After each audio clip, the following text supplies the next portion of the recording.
Hello and welcome to Baked Good. Today on our first episode we're going to be making Irish soda bread. We have two different kinds of Irish soda bread today. Our first kind will be making traditional Irish soda bread that's made without yeast. And I also found a recipe for an Irish bread that is made with yeast, which I have never seen before. So let's get baking. Okay, first we're going to make a traditional Irish soda bread that does not incorporate yeast. It's quite easy, it's not hard. So what we would do is first take 4 cups of flour. Now this seems like a lot, but this is going to make 2 smaller loaves. So, and then we're going to add a 1/4 cup of sugar, just to give it a little bit of sweetness. And then we have a teaspoon of baking powder. And we also have a teaspoon of baking soda. All right. And we're going to put in a 1/2 teaspoon of salt. Now I already know that this little spoon is a 1/4 teaspoon, so that's why it might seem like I'm putting too much, but I'm not. So we're going to give this a little whisk. We're just going to aerate it a little bit, incorporate the baking soda and the salt and everything.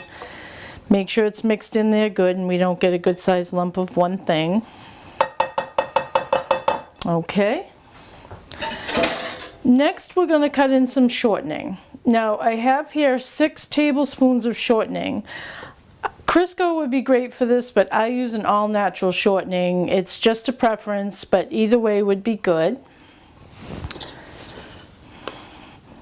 So when I say cut in, I have this little pastry tool. And this will cut in the shortening into the flour pretty well. If you don't have something like this at home, it's fine to use 2 knives or even really your fingers. And all you're looking for is crumb-sized pieces and for it to be incorporated pretty well. You don't want, you know, a big lump of shortening here or there. So I tend to just kind of go around the bowl and hit the edges and just make sure it's mixing in pretty good. A lot of people say it should be the size of peas, but it's almost impossible to get it exactly the size of peas. So as you can see, there's no really big lumps. It really incorporates, it's much easier than you think. So I'll just give this a little scrape because we want all the good shortening in there. That's what'll give it a nice texture.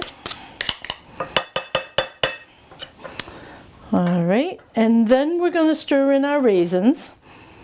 Now, this is a 1/2 cup of raisins. Some recipes call for just regular. I like to mix in regular raisins and golden raisins. It's purely for how it looks. It's just really pretty with the 2 colors, but you can do whatever it is that you like. You could actually use currants too. That would be very good in it. And we're going to put in a tablespoon of caraway seeds. Now caraway seeds is really what will give this the Irish soda bread flavor. If you really don't like them, just omit them, but it really does give it what you're looking for. So we're going to mix that in. Just make sure everything's coated. It's really not too hard. All right. Then we have a 1.25 cups of buttermilk here. Now, if you don't have buttermilk, there is a substitution. For every cup of buttermilk, you can put a tablespoon of vinegar. And just let it sit for about 5 minutes and you'll really get just about the same thing. But in this instance, I have a 1.25 cups of buttermilk. And what I'm going to add to it is 1 egg that I already just lightly beat up a little bit, just so that I can incorporate into the buttermilk easily. Sometimes it's hard to break that first yolk. So I'm going to give that a bit of a stir.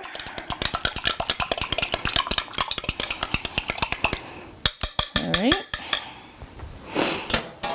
We're going to incorporate this into the dry ingredients. This is going to be pretty sticky.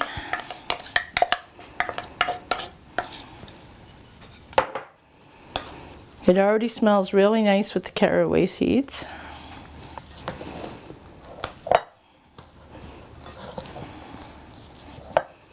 We're doing our best.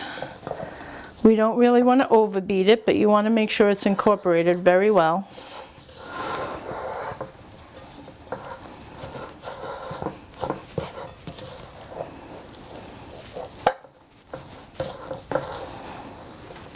Alright, we're going to turn this out onto our pastry board.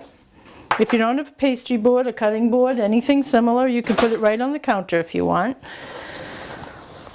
We're just going to knead it a little bit and try and get it to stick together. Now usually I would put a little more flour on the cutting board, but this still seems a little dry, so I'm going to turn it out this way and see what we can do.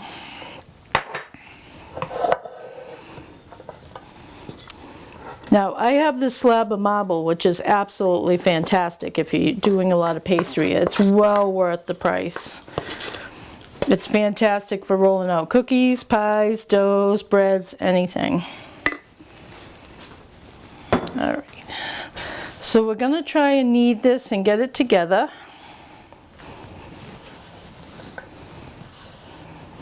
I know it looks very flaky, but trust me, it turns out in the end.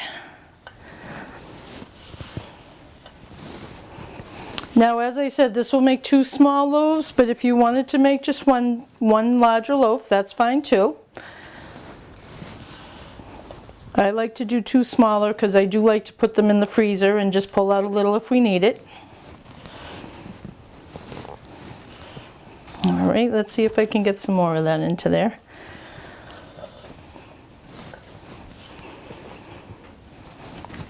Don't worry if it doesn't all incorporate, just do the best you can.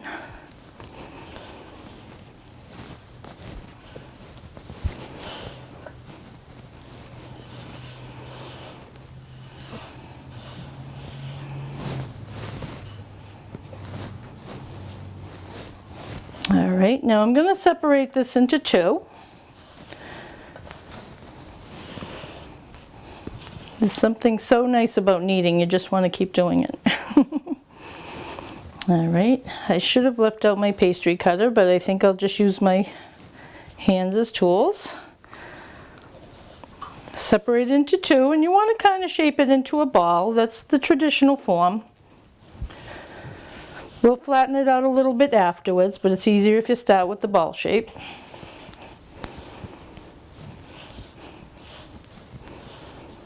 All right, they're pretty even. You could measure them if you want, but it's easier just to eyeball it. We're going to move them over to a parchment lined sheet. And I wish I could show you a nice shiny bright sheet, but you'll know if you're a baker. As soon as you start using it, they don't stay that way very long. So we'll put them on the sheet. We're going to press them down slightly. Almost the shape of a scone, maybe we'll say. Just flatten it very slightly. They won't spread very much, but do give them a couple inches in between. All right, and then we're going to take a sharp knife. I can't stress the importance of getting a good knife. It's so hard to do things if you don't have the right tools. We're going to make about a 4-inch cross on the top of each bread.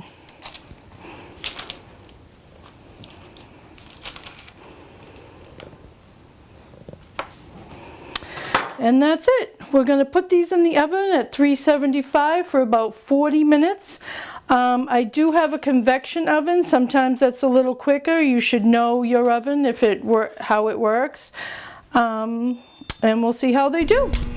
All right, now we're going to try a yeasted form of Irish soda bread. I will confess that I haven't made this recipe before, but it looked very intriguing, as I always make it without yeast, so let's see.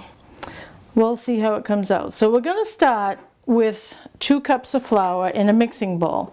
Now, I'm not really sure if you can do this by hand. You could try a hand mixer, but a mixing bowl surely comes in handy for any kind of yeast doughs. All right, and we're going to put 3 tablespoons of sugar. Again, sometimes it just needs that little sweetness to be a little bit of crisp. So this is 1 package of instant yeast. And 1 package of instant yeast generally is 2 1/4 teaspoons of yeast, in case you have a bigger pack. So we're going to sprinkle that in there. Now we're going to put 1/2 teaspoon of salt. That ought to give it some nice flavor. And we're going to start out with a regular paddle just to combine it. We'll change to the dough hook when we're doing a little kneading. So we just want to combine it a little bit. We're going to just turn it on 1 and get it going together. That should be good. Okay, I have here a cup of buttermilk that I've warmed up. It is between 120 and 130 degrees, so this is about 126 when I just checked. Now I did put it in the microwave. You could put it in a pan if this makes you nervous. I did microwave it at 20-second intervals so it wouldn't get too hot too quick, and it did take about a minute. So to this cup of warm buttermilk, we're going to add 2 tablespoons of melted butter. I did melt this about 5 minutes ago so it wouldn't be too hot. Although when you put it into the buttermilk, it will look curdled, and that's normal. That's okay, it should. All right, so we're going to mix that up a bit.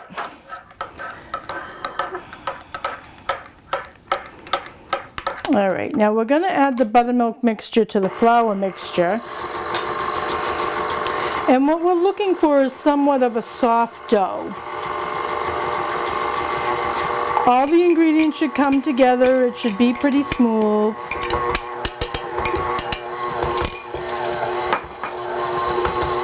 All right, that looks pretty good.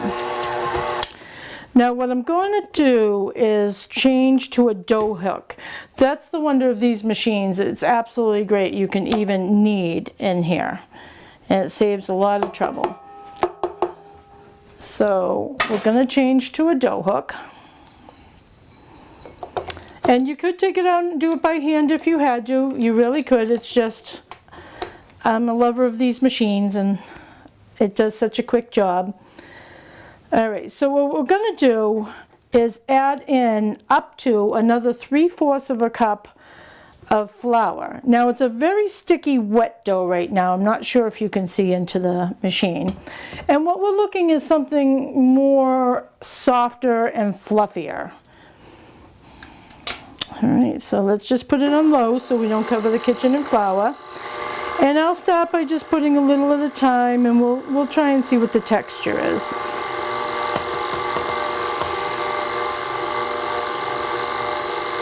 All right.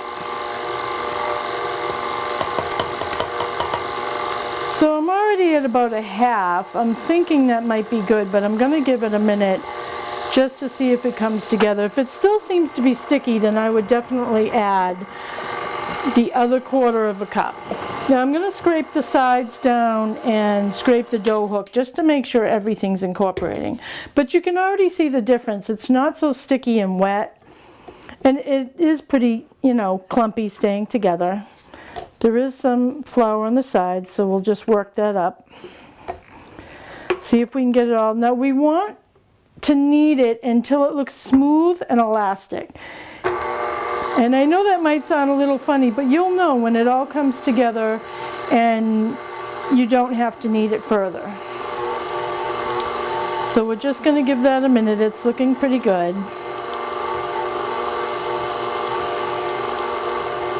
I might turn it up 1 just to incorporate it a little better. Yep, that's doing the trick.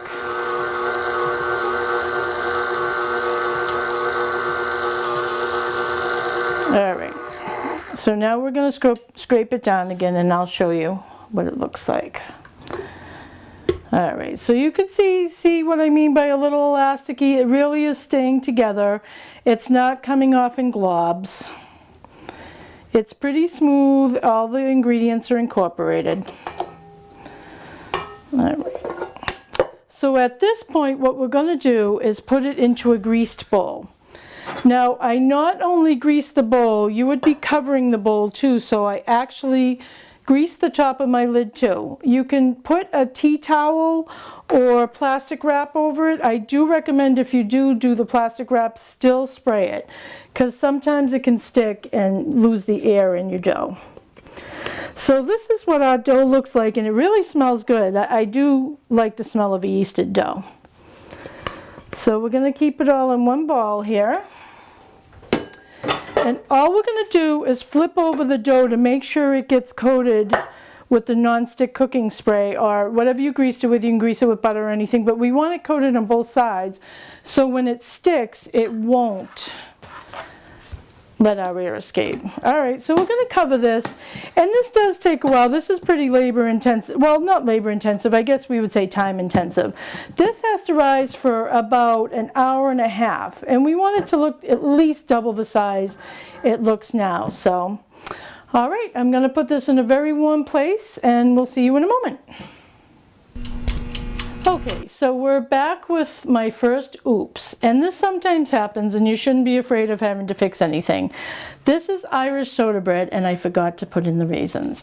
Now the raisins would generally go in after the dough hook is in while it's kneading, so it's not a really big thing. It's easily fixable, but I didn't want you to not know that it had to go in. So again, I have 3/4 of a cup of raisins here. I have mixed them again with the regular and the golden raisins, purely aesthetic because it looks really nice. So we're just going to give these a little whir and incorporate them into the dough. Baking can be like that. It's not always cut and dry. I'm sure this won't be the first of my oops in this series. It's not taking too long. It's doing a good job.